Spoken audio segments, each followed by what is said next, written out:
नमस्कार। निःशुल्क ज्योतिष परामर्श केंद्र में आप सबका स्वागत है। जैसे कि हमारी चर्चा ग्रहों के प्रभाव पर चल रही थी और हमने सभी ग्रहों के बारे में एक एक करके सभी ग्रहों के बारे में जाना। अब इन ग्रहों का या हमारी कुंडली में किसी भाव का कोई विपरीत प्रभाव हमें प्राप्त हो रहा है तो उसका कहाँ से सुधार किया जा सकता है, किस प्रकार उपयोगी बनाया जा सकता है, आज इस बारे में हम चर्चा करेंगे। तो आप देखेंगे कि ग्रहों को बैलेंस कौन करता है। राहु को केतु बैलेंस करता है, क्योंकि राहु जो है वह बाहरी जगत, भ्रम, धोखा, बंधन है। तो केतु जो है अंदर की यात्रा, आंतरिक यात्रा है। केतु व्यक्ति को स्वयं को समझने का अवसर प्रदान करता है। केतु सच्चाई है, केतु मुक्ति है।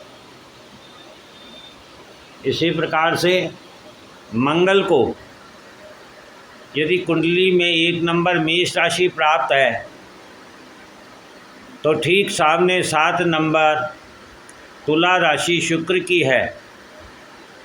अर्थात मंगल की जो ऊर्जा है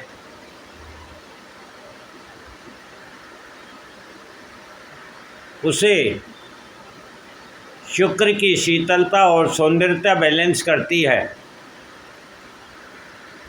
इसी प्रकार से शुक्र की जो 2 नंबर वृषभ राशि है, जो परिवार, धन, वाणी की है, और 8 नंबर वृश्चिक राशि जिसके स्वामी मंगल है, जो गहराई, साधना, स्थिरता, ऑडिट, अन्वेषण बताती है। तो यहाँ आप देखेंगे कि शुक्र की वृषभ राशि को मंगल की वृश्चिक राशि बैलेंस करती है। ठीक इसी प्रकार से 3 नंबर मिथुन राशि जिसके स्वामी बुध है, जो कम्युनिकेशन की है, और 9 नंबर धनु राशि जो 3 नंबर के बिल्कुल सामने आती है 7वें भाव में, वह गुरु की है। और गुरु की धनु राशि हमारे जीवन के लक्ष्य को दिखाती है, और बिना लक्ष्य के आप कम्युनिकेट नहीं कर सकते, क्योंकि किसे करेंगे और क्या करेंगे इसके लिए एक लक्ष्य का होना आवश्यक है। इसी प्रकार से 4 नंबर कर्क राशि जिसके स्वामी चंद्रमा होते हैं।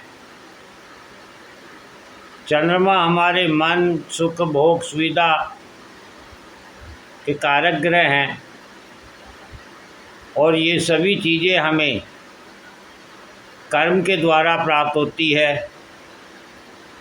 और कर्म की मकर राशि जिसका नंबर 10 है, जिसके स्वामी शनि है, वह 4 नंबर कर्क राशि के ठीक सामने आती है 7वें भाव में। इसी प्रकार 5 नंबर सिंह राशि जो संतान और प्रेम प्यार की है, और उसके ठीक सामने 7वीं राशि 11 नंबर कुंभ राशि जो हमारी इच्छा पूर्ति और समाज की है। 6 नंबर कन्या राशि जो हमारी परिपक्वता की है, सोच विचार की है, परिवर्तन की है। और 12 नंबर मीन राशि लेट गो की है, छोड़ने की, त्यागने की, मुक्ति की है।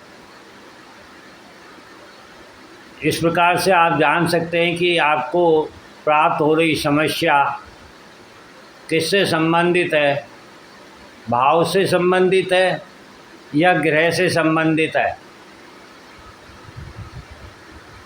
भाव से संबंधित है तो उसके ठीक सामने 7वां भाव ही उस भाव की ऊर्जा को बैलेंस कर सकता है। और ग्रह से संबंधित है तो मंगल को शुक्र, बुध को गुरु, चंद्रमा को शनि, सूर्य को शनि, राहु को केतु ग्रह बैलेंस करते हैं। ये ग्रह कुंडली में जिस भाव का संबंध बना रहे हैं उसी के द्वारा बैलेंस होगा। जैसे द्वादश का संबंध है तो दिव द्वादश के संबंध में छोड़ने से, लेट गो करने से आपको धन, परिवार, वाणी का शुभ फल प्राप्त होगा। और यदि ग्रह युति में अर्थात साथ में है, एक ही घर में है, तो जो भी दोनों में से मजबूत ग्रह होगा वह कमज़ोर ग्रह को बैलेंस करेगा। और इसी प्रकार यदि 3-11 का संबंध है तो कम्युनिकेशन को समाज के द्वारा और समाज को कम्युनिकेशन के द्वारा बैलेंस किया जा सकता है। 4-10 का संबंध है तो मन से कर्म को और कर्म से सुख सुविधाओं को बैलेंस किया जा सकता है। 5-9 का संबंध है तो बुद्धि और ज्ञान, बुद्धि का ज्ञान से और संतान का पिता से बैलेंस किया जा सकता है। और 6-8 का यदि संबंध है तो सेवा का गहराई से और कंपटीशन का शांति से जीवन में बैलेंस करके शुभ फल प्राप्त किया जा सकता है। इस प्रकार हमारे कुंडली अध्ययन के समय हमें किस प्रकार से अपनी परेशानियों को दूर करना है और उसका क्या उपाय करना है, यह हमारी कुंडली में ही स्थित है। तो आज हमने ग्रहों को, भावों को बैलेंस करना सीखा। जय हिंद, जय भारत।